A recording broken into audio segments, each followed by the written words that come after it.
am sealed with.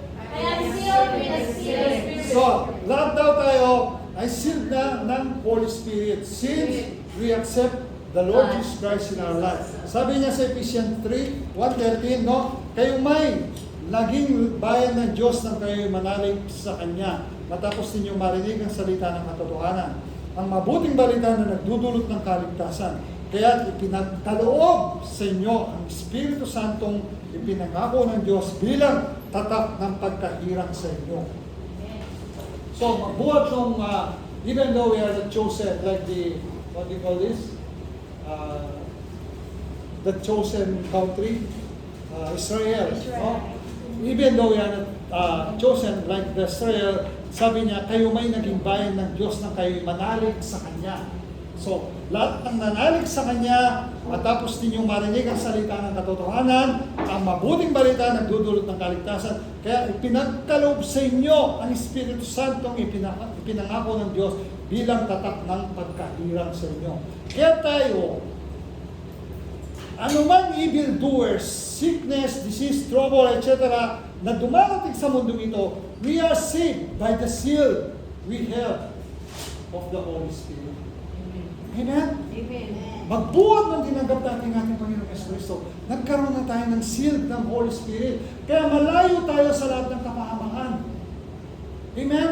Bago dumating yung kapahamakan na yon, because we are sealed by the Holy Spirit, hindi, makikita ka pa lang, sumisilang yung seal ng Holy Spirit sa'yo. So, walang pwedeng balaw sa atin.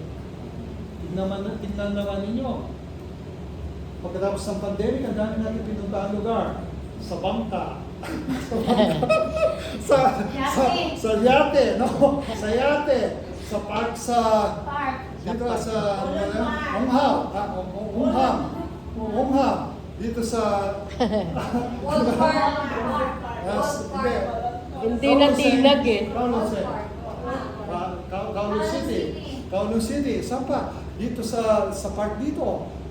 Dito sa park doon. Ang dami natin pinuntahan ang park, no? Sa Mount siya. Ang dami natin pinuntahan ang park.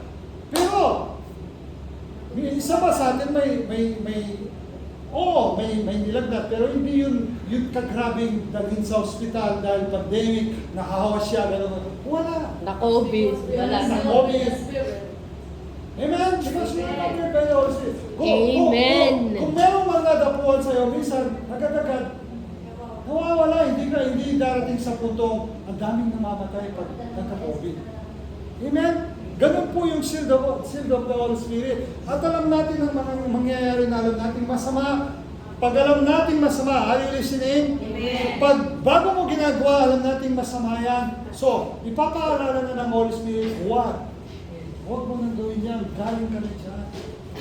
So you are sealed by the Holy Spirit. Amen. You are protected by the Holy Spirit.